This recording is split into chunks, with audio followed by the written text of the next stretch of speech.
Bueno, muy bien. Junto a ti buscaré otro mar. Bueno, vamos a pasar al estudio. Estoy pasando la pantalla aquí a la otra pantalla para tener. Muy bien, hermanitos, les invito a que tengamos o que abramos nuestras Biblias.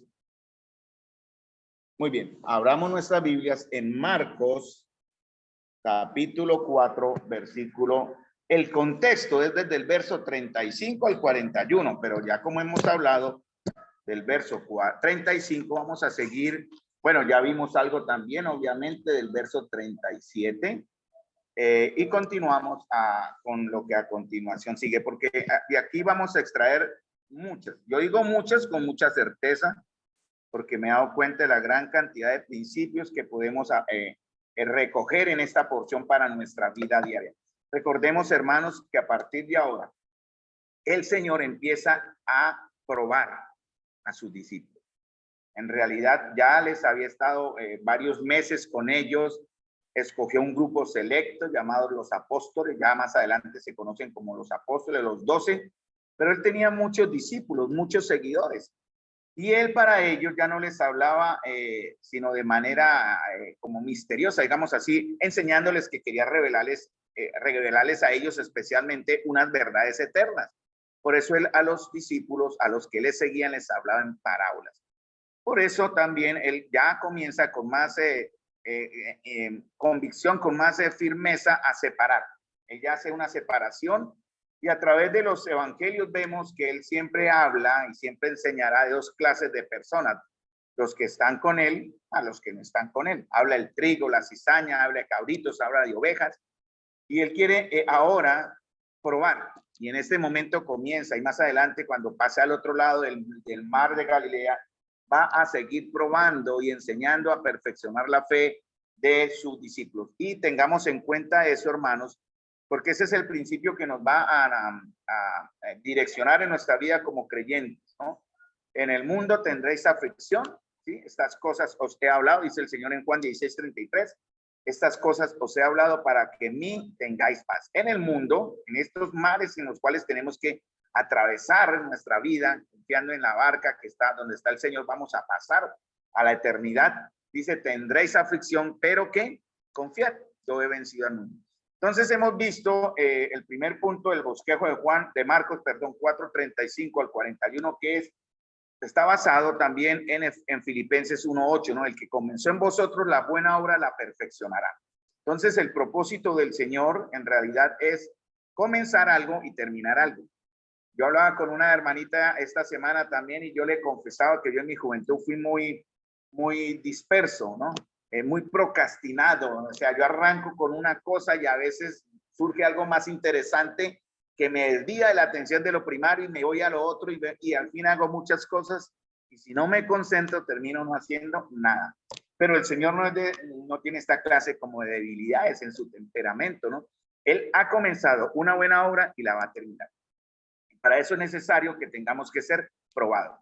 ¿Cuál es el propósito para la iglesia, hermanos? Efesios 4:13.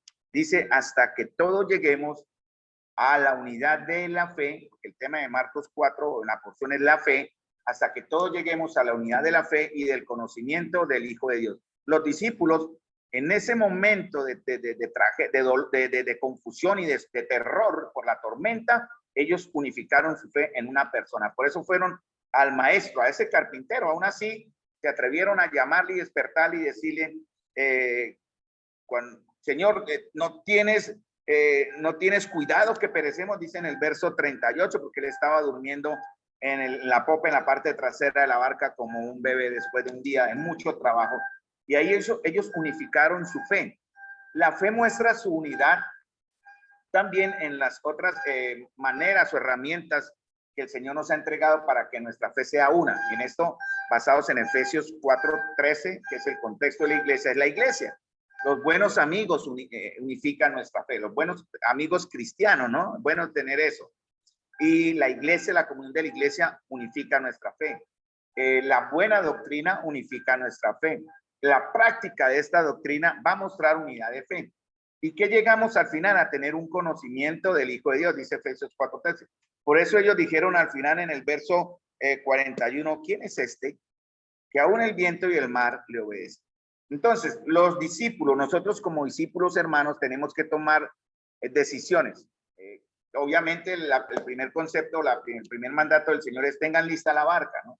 La barca con la que vamos a atravesar en este mundo como peregrinos, como extranjeros, pensando que en la ilustración es como cruzar el gran mar, donde habrán tormentas, tener la barca lista. Y la barca lista necesita tener al dueño de la barca, en cierta manera, que es al Señor Jesús, tener a Jesús con ellos o con nosotros.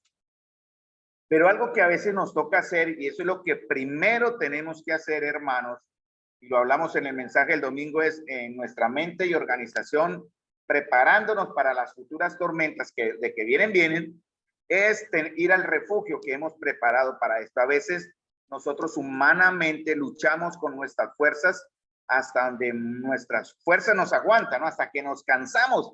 Y cuando ya estamos a punto de hundirnos, ya clamamos al Señor. Y eso es un error, hermano. Nosotros tenemos que ir inmediatamente, apenas comienza la tormenta, al Señor. Despertarlo, ¿no? Porque dice en el verso 38, y él estaba en la popa, durmiendo sobre un cabezal y le despertaron. Hay que despertar a Jesús, ¿cierto? Pero hermanos, la barca no se va a mover sola, ¿no? Hay que cruzar esa tormenta. Hay que remar. Sí, hay que remar, ¿no? Los discípulos perfectamente pudieron esperar que el viento los llevase, pero el agua se había calmado de una manera milagrosamente, de una quietud inmediata, pero tenían que remar al otro lado.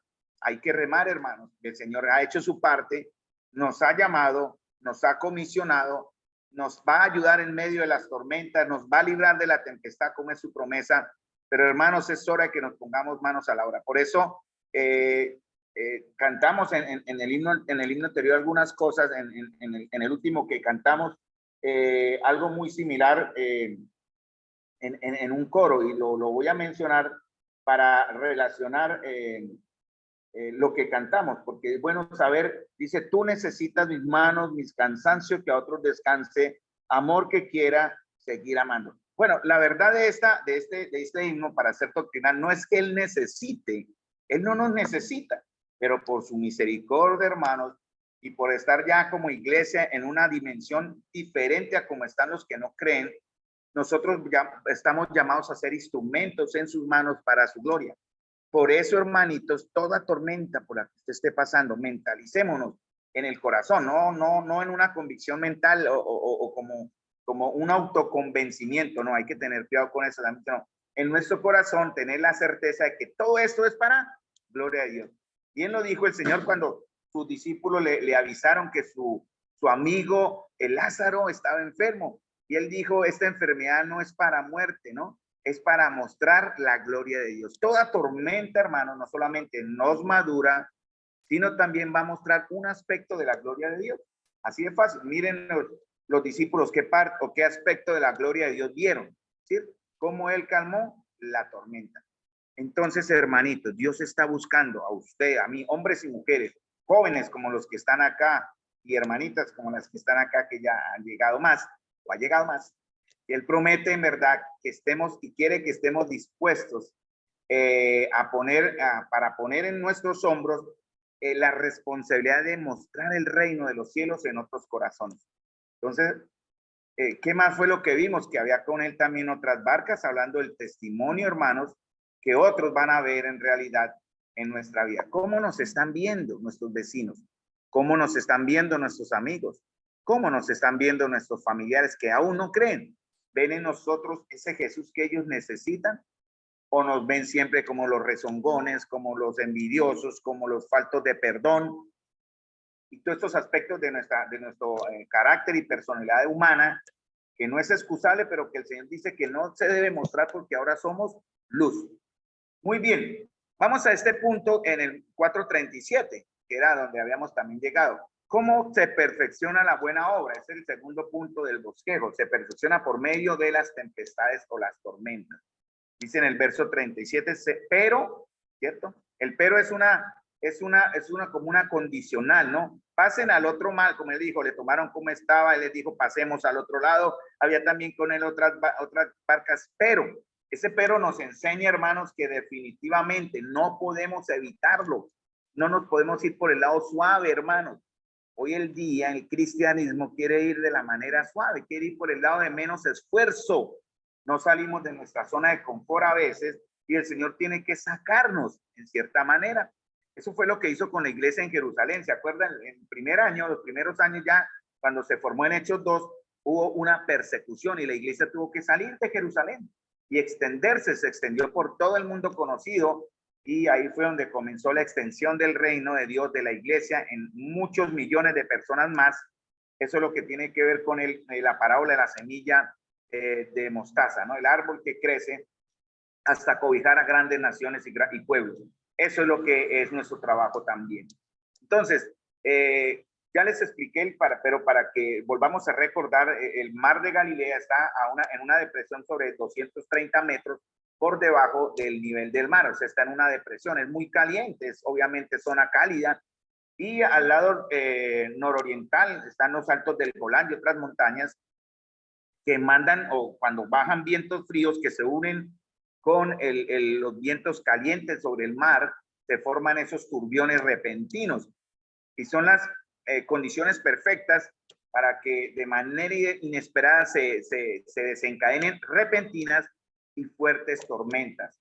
Entonces, como cuando los discípulos comenzaron empezaron su viaje remando y con las velas hacia la otra orilla, el mar empezó a tornarse violento, empezó ya como a encresparse.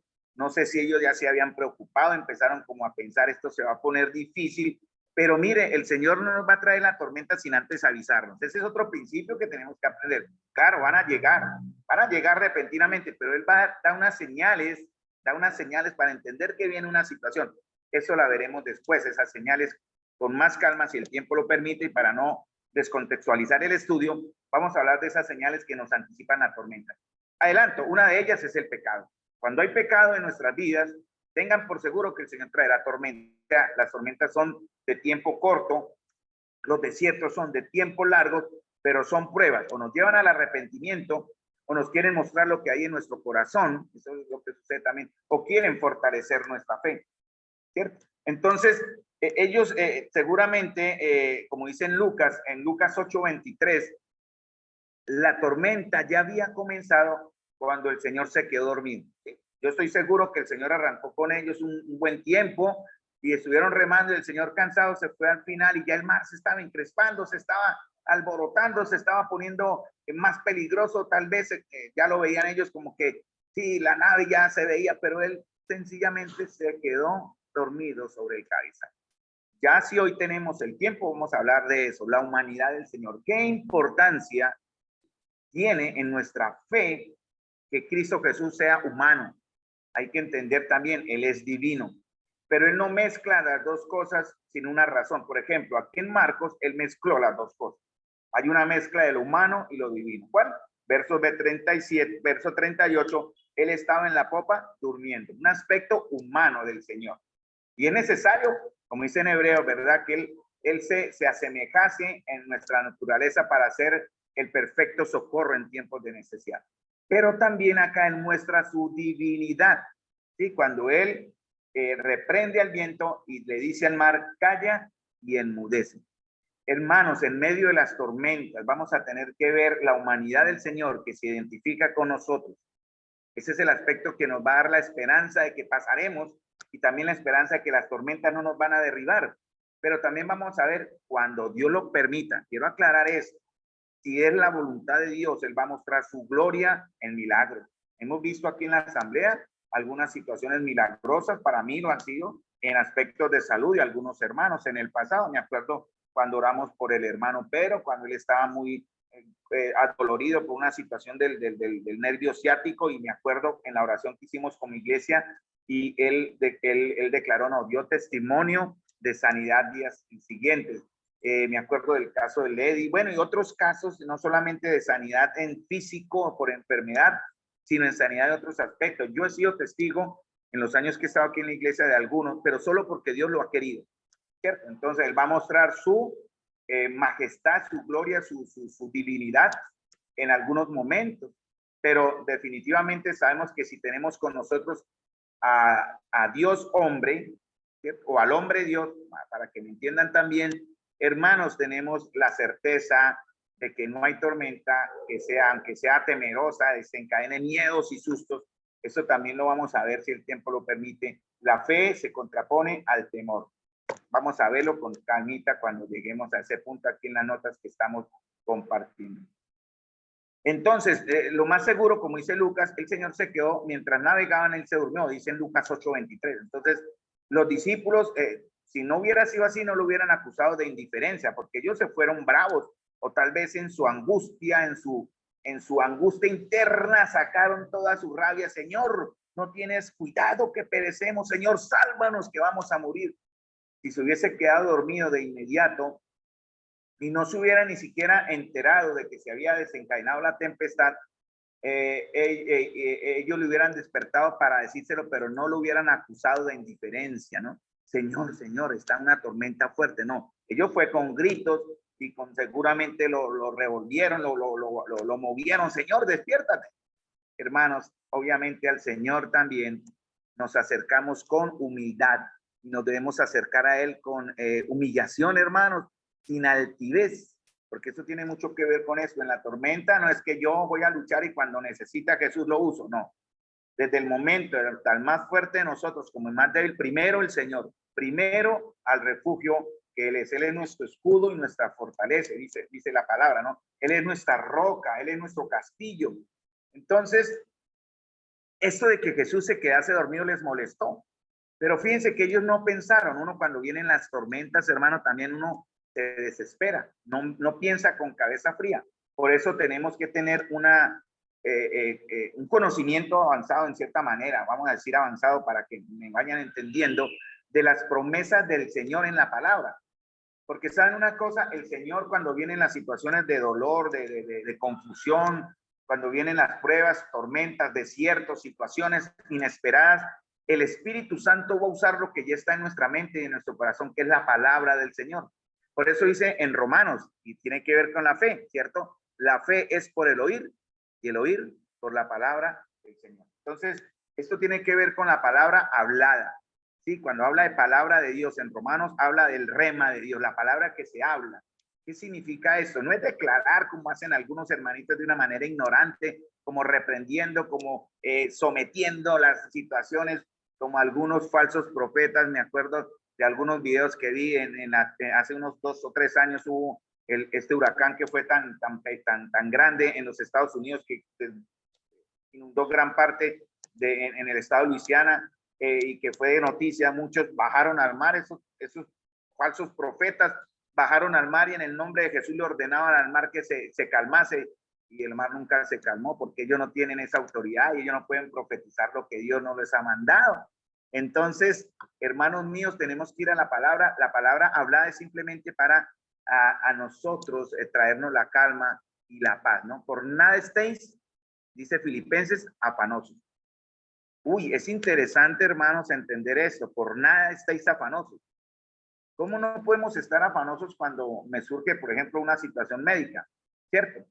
Como cuando pasa algo, como a mí me pasaba, por ejemplo, en el carro con situaciones mecánicas del carro. Esta semana tuve la revisión técnico-mecánica y me propuse practicar esto de Marcos 4. De antemano, estuvimos con mi esposa orando y en mi corazón, de manera muy personal, expresé de manera verbal en mi oración: Señor, tú eres mi refugio. Y desde ese momento, porque Pedro aprendió la lección, él dijo, poniendo toda vuestra ansiedad sobre él, porque él tiene cuidado de vosotros, dice el mismo apóstol Pedro, ¿no?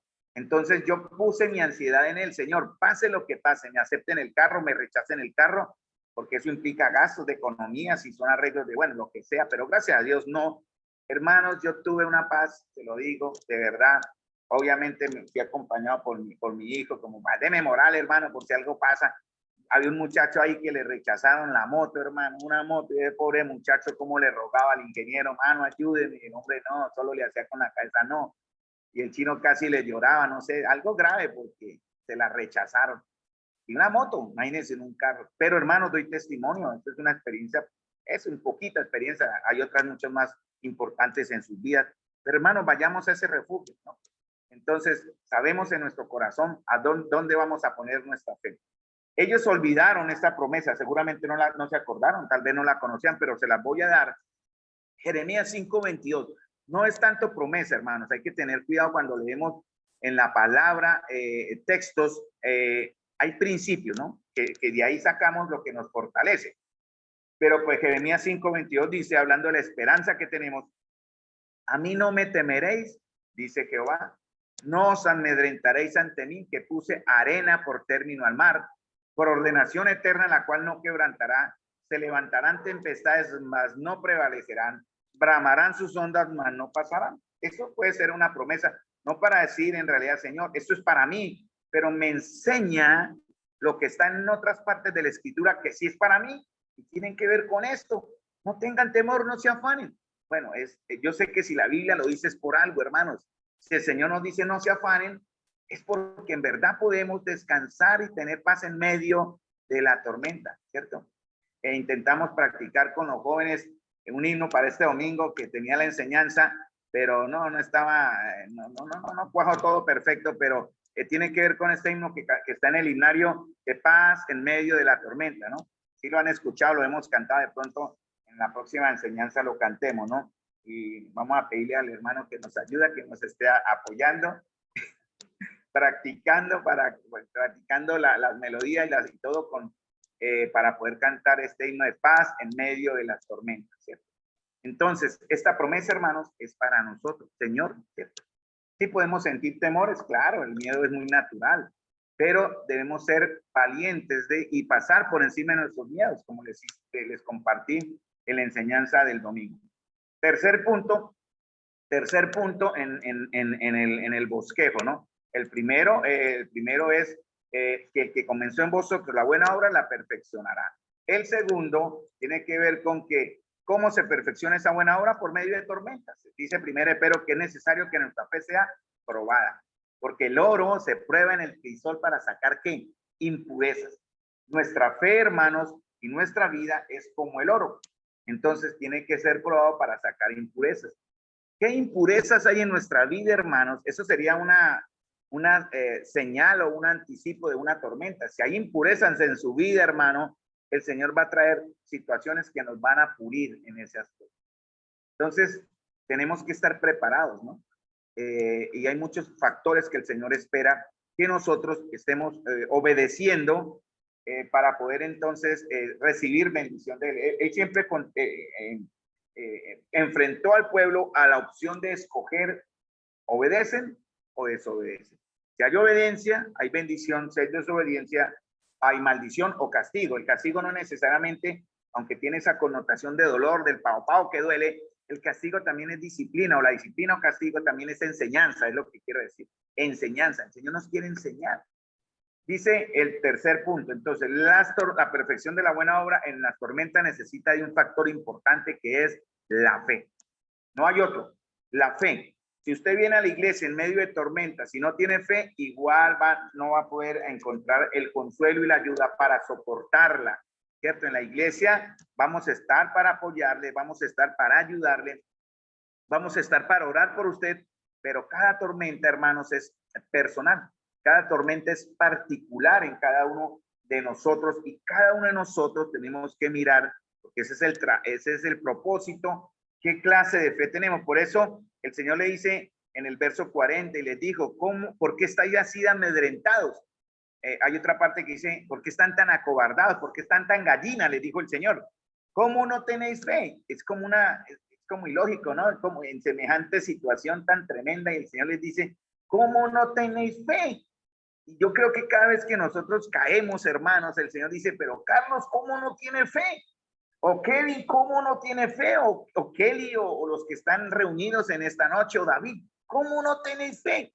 Los apóstoles habían visto, ¿no? La obra del Señor, mire, sanó a la suegra de Pedro, sacó un endemoniado en el templo, sanó un leproso, y ellos vieron en medio de la multitud grandes sanidades.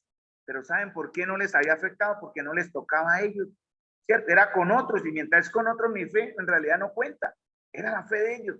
Pero llegó el momento, hermanos, en que la fe personal de los discípulos tuvo que ser probada.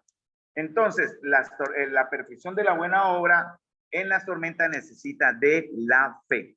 ¿Sí? Los grandes voy a corregir. supuestos sanadores de fe de estos tiempos no son grandes, son igual que nosotros.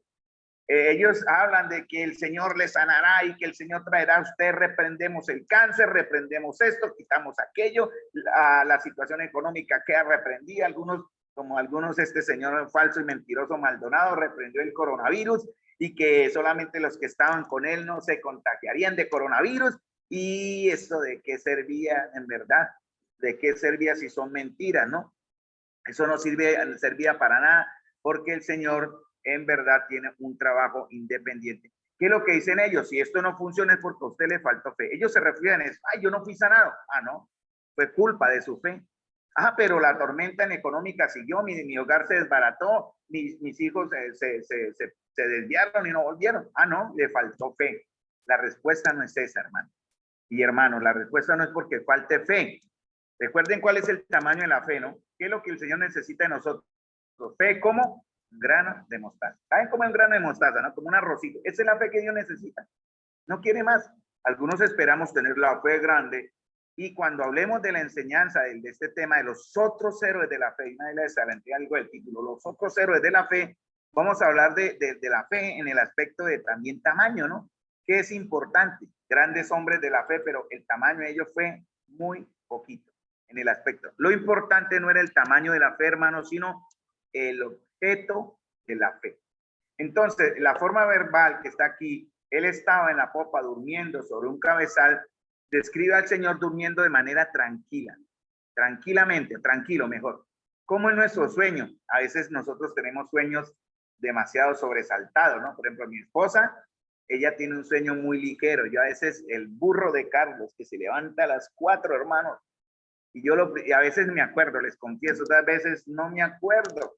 Yo me levanto hasta medio mío y lo primero que abro es el closet, y ese closet suena, ¡pácate! Y claro, la pobre Martica ahí sobresalta. Yo sé que ella a veces queda despierta, no me dice nada. Solo después me dice, gordo, me quedé, no pude volver a dormir después de que usted se fue. Qué vergüenza con ella. Y uno hace sonar las ollas en la cocina preparando el tinto o abriendo y cerrando el closet, y la pobre esposita que ha estado trabajando. Hoy mi esposa debe estar supremamente cansada. Esta mujer, no sé dónde, alguno encuentra dónde está la pilita de Marta, me avisa, porque yo no se la encuentro.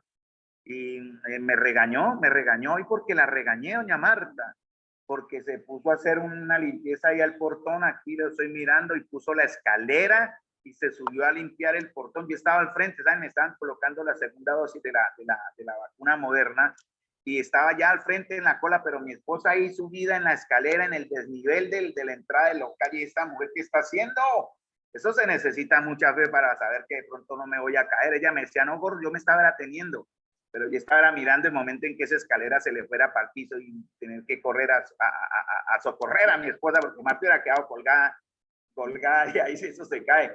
Pero no me pareció prudente, hermano. Eso sí le dije a ella, ella me regañó. No me pareció prudente de que ella colocara la escalera sobre el desnivel. Hay que tener... ¿Y eso qué nos enseña, hermano? La fe es racional. La fe no es una locura. Quiero decir, la fe se practica de manera racional, y después lo hablaremos también, eso lo vamos a explicar. ¿Por qué la fe es racional? No irracional, la fe es inteligente. La fe implica conocimiento y sabiduría, hermano. La fe no es simplemente... bueno, algunos dirán, ay, a tus ángeles mandará cerca de ti para que tu pie no tropiece en piedra, entonces yo me puedo lanzar desde el pináculo del templo. Eso fue lo que quiso Satanás, tentar al Señor con la fe del Señor. Bueno, sea una fe irracional, bótese, que la Biblia dice que sus ángeles van a llegar y lo van a impedir que usted tropiece en ese momento. Y el Señor le reprendió fácilmente al enemigo. Nuestra fe, hermanos, debe ser racional. Eso fue una enseñanza también que aprendió, y por eso nuestra fe debe ir al objeto correcto. ¿Cierto? Usted puede venir a la iglesia con fe, no le sirve. Usted puede ir al pastor o al anciano o a su hermano querido, amigo y compañero de luchas con su fe, no le sirve. Usted puede ir al psicólogo, al psiquiatra, a la parte médica con su fe, no le sirve. Usted tiene que ir al que está por encima de todo eso, que es el Señor. Entonces, volvamos al tema en estos últimos 6 minutos que me quedan. Entonces, ¿qué pasó con el Señor? Se quedó dormido como decimos, duerme como un angelito, ¿no? Estaba cansadísimo, ¿cierto? Es tremendo, ¿no? Recuerden que esta historia es en la noche, prácticamente, ya en la noche. Y él empezó desde antes de que el sol saliera a trabajar para el Padre. Las obras que yo hago, dice, las hago porque el Padre me ordenó que las hiciese. Hermanos, ¿qué nos enseña esto? Nosotros para hacer la obra del Padre somos tan temerosos y aparte de eso tan flojos que es difícil, se lucha mucho para motivarnos los unos a los otros en el servicio de la congregación, en el ejercicio de nuestros dones, en servir al Señor para que otros, no servir por lograr créditos ante otros. Ay, es el hermano que sirve, ¿no? Ay, es el hermanito allá, el hermano anciano, dice mucho trabajar. No, hermano, eso, somos un engranaje en medio de toda esta maquinaria que se llama iglesia. Así que el trabajo suyo es tan importante como el que está al frente. Muchas veces, hermanos, el trabajo de aquel que no es conocido es mucho más importante que el que está al frente de forma como pública, ¿no? Entonces las hermanitas que están orando, aquellas que están llamándose unos a otros, motivándose, animándose, que el pastor no o el hermano no lo está haciendo por diversas razones o circunstancias. Hay otros hermanitos que sí estamos pendientes los unos a los otros, de llamarnos, de ayudarnos, de motivarnos, que se necesitó un arreglo, bueno, muchas cosas que nos ayudan y nos enseñan a ser parte, que somos parte, perdón, de un cuerpo local llamado iglesia, pero nos cansamos. A veces es necesario descansar, ¿cierto? Pero hay que descansar en el tiempo correcto, ¿no? Alguno dirá, este domingo no estoy en la iglesia, voy a salir. Yo conocí un hermano que hablaba así, realmente nunca le compartía de pensamiento, ¿no? Yo el domingo no voy a la iglesia porque voy a dedicarle tiempo a mi familia. Para mí, en lo personal, no era lo correcto, porque el tiempo en nuestra iglesia es domingo, el domingo, día del Señor. Vaya con su familia al cine, vaya con su familia al parque, vaya a Megamall, vaya al Cacique, a Miranda, porque es lo que uno va, trato 3 a mirar nomás. Y a pagar 2,000 pesos por un tapaboca este domingo que fui con mi esposa. Yo ya estoy demasiado mentalizado con el chivirus, hermanos, perdónenme. Yo no quiero, no es que sea irrespetuoso con ustedes, yo los respeto mucho. Pero mire, por ejemplo, los hermanitos que están hoy acá, ninguno tiene tapabocas. Pero el domingo sí los veo forrados, ¿no? Pero hoy no importa. Pero yo me fui al centro comercial y se me quedó el tapabocas. Mi hijo se había llevado el carro porque estaba haciendo unas vueltas de trabajo. Y cuando llegó la gordita, gordo el tapabocas, ¿y ya qué hago? Le digo al celador, se me vino en el celador, ya no dejarme entrar. Hermano, es que se me dañó el tapabocas. Cómprelo allá. Me fui al punto donde venden el tapabocas. Yo pensaba en el tapabocas de 5 por 2,000, de 10 por 2,000, por 500. Que va, hermano, 2,000 pesos un tapabocas. Yo parecía más era un velito porque no era 2,000 pesos. Ya aprendí la lección, hermano. Entonces, esto es anecdótico, nada más. Pero, hermanos, hablando del descanso, ¿no? Recuerden cómo era la confianza. Miren ahí la confianza del Señor, el rugir de las olas. Bien que él empezó a dormir, se quedó dormido apenas comenzó la tormenta, ¿no? Ese rugir de olas. ¿Se imaginan ustedes la tormenta cómo es, no? Las grandes olas. Dicen que en el mar de Galilea se forman olas de más de 9 metros.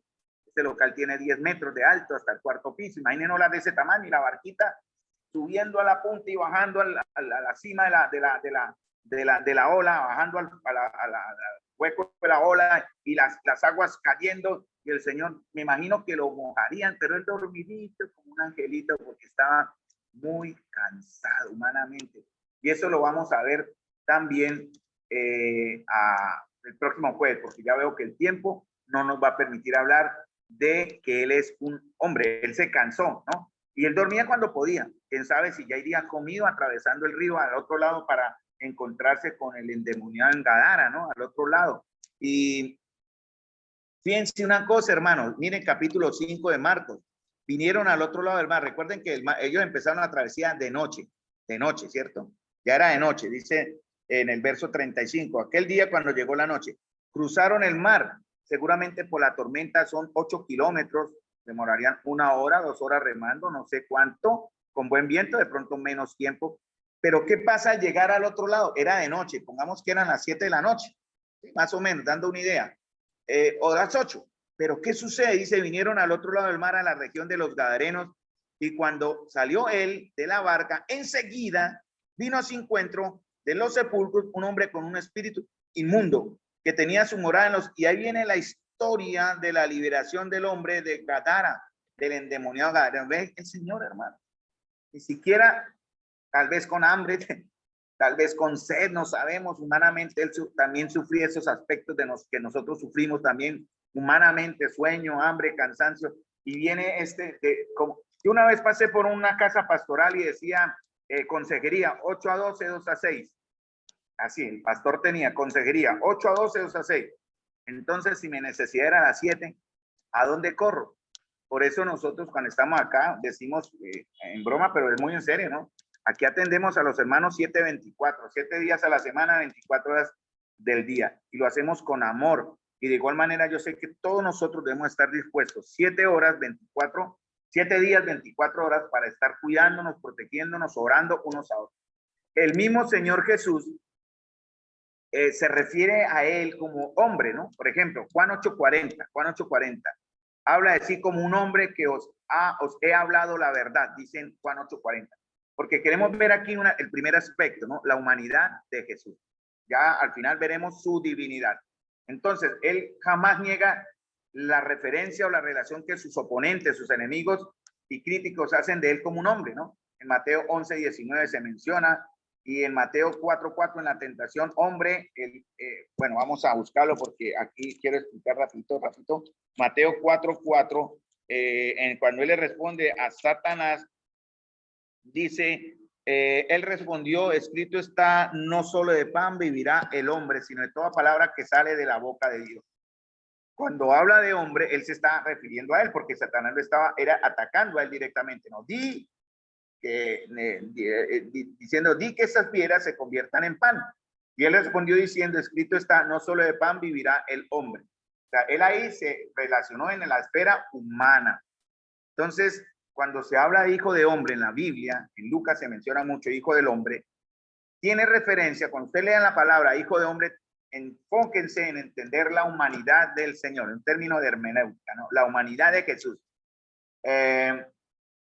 Pero resaltamos que cuando se habla de la humanidad del Señor como hijo del hombre, también nos quiere enfocar a su divinidad.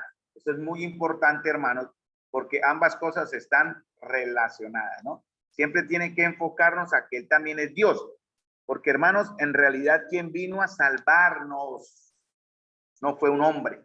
Bueno, hombre porque se humanó, él se hizo para ser semejante en todo, se humanó. Pero el que salva, porque esa salvación trasciende a la eternidad, fue el mismo Dios, Hijo de Dios, Dios mismo en Cristo. Entonces, en los evangelios siempre se va a usar estos dos aspectos. Hijo de Dios refiriéndose a la deidad e hijo de hombre refiriéndose a su humanidad. Esto está en Mateo capítulo 8, versículo 20. Y vamos a terminar acá, hermanos, leyéndoles Mateo capítulo 8, versículo 20. Dice, Jesús les dijo, las zorras tienen guaridas y las aves del cielo nidos, mas el Hijo del Hombre no tiene dónde recostar su cabeza. Entonces, en el texto, en el contexto, perdón, se está hablando o se está siempre cuestionando la divinidad del Señor, ¿no? ¿Quién es este? ¿Qué autoridad tiene él para perdonar pecados? ¿No? Solo Dios puede perdonar pecados. Y así muchas veces se contraponía en ese aspecto, porque él siempre dio por entendido, siempre dio como un hecho de que él viene de parte del Padre. Él nunca negó, jamás dijo, no, ustedes se equivocan, yo no soy Dios. No, al contrario, él reafirmó su divinidad. Ya puse aquí mi chulito, ya sé dónde quedamos. Vamos a dejar aquí, mis queridos hermanos, para entonces retomar